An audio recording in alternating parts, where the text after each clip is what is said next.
So, welcome to the Kinsua Railway Bridge, an engineering marvel from the late 19th century. It was once the longest standing railway bridge in the world, and it survived with suitable maintenance for more than 100 years until nature became too strong.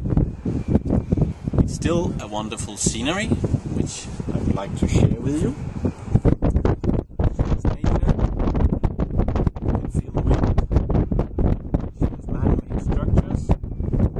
Reminds us of the forces of nature. Digressing a bit, at one of the last meetings,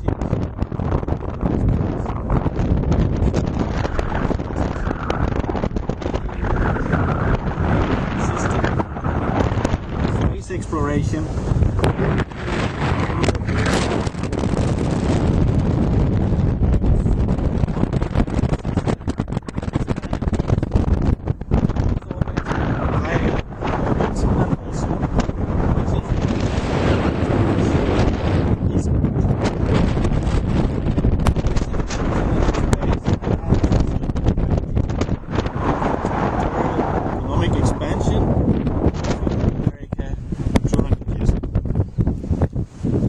Expansion sort of filled the planet with the mapping of Earth becoming complete.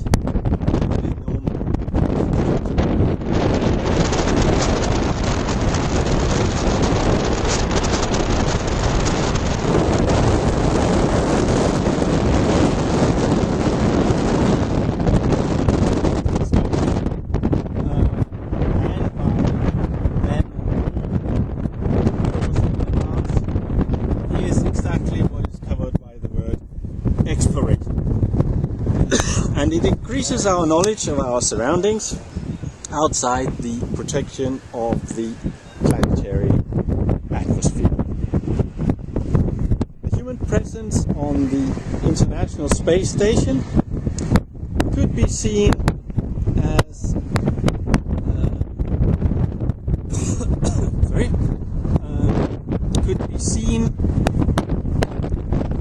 a temporary outpost. First human thought outpost in the unexplored territory and in the wilderness of Ontario.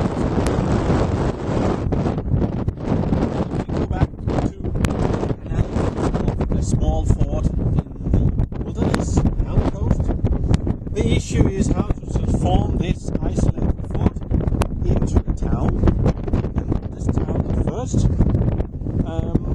Which typically requires some local production, some economic activities around the fort, and later on the additions of families and kids. There are plenty of ideas around for the economic activities in space, like space cleanup, garbage man, the mining in space. There are currently fewer ideas being debated about how to live in space from the resources we have there.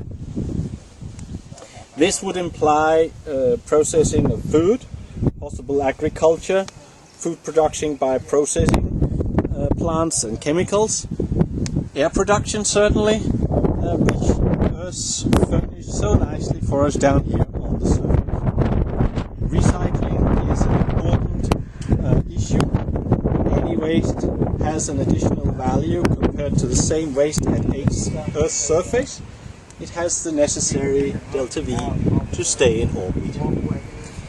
If a space station is humanity's first fort in space, then one of the first criteria after defense for any fort in the wilderness is to increase the use of local resources, to decrease the dependency on the provisions coming from home base, and in this case that's the surface. In case of a wilderness fort, it is the nearest base station. I do not know how long the space station could survive if provisions were to stop from Earth. Days for sure, months for sure, years probably not. Wiser people can probably answer that question. However, due to the location, the situation of humanity's thought in space, it has access to significantly more energy per square meter of surface, and due to the emptiness of space, there are expansion options in 3 dimensions. This energy advantage, has to be exploited to the maximum. Only in such a way can humanity's force in space, the highest habitat of the world, measured in terms of distance from the center, be expanded towards the idea of the first small town in the new and radical different environment without the services provided by the Earth, which we are daily taking for granted. Clearly there are issues to be solved. I'm not an expert on human health in space, so I do not know if humans actually need gravity to survive in the long term. But staying within known physics, we can at least make some sort of gravity in space by using rotation. Science fiction books are full of anti-gravity and artificial gravity, but so far we don't know how to do that. It's also possible that long-term future could bring a modification to the human species adapted for low or no gravity, similar to the adaptations that we find for people that lives in high mountains. Science fiction is full of stories also about those kind of things, but maybe rotating beds for the people going into space might give the minimum of gravity needed in space at night and make us all free to go around and do work in zero gravity at day.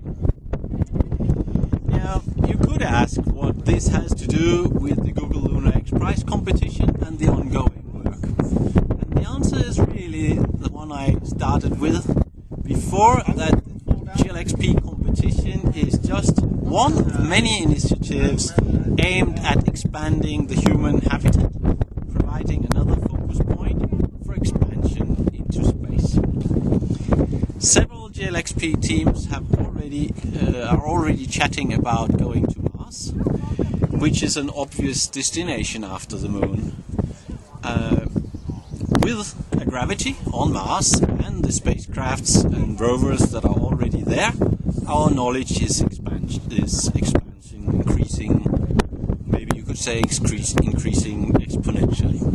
The plans to get human there are, however, far off and progressing only slowly and with being very expensive. This could be dramatically speed up if the first humans went there with a one-way ticket rather than with a return. I know such a point of view could be seen as controversial, but all exploration has its risks, and the fame from being the first human on Mars, even with the knowledge of being unable to return, would be significant. Under certain circumstances, I might even volunteer to go myself.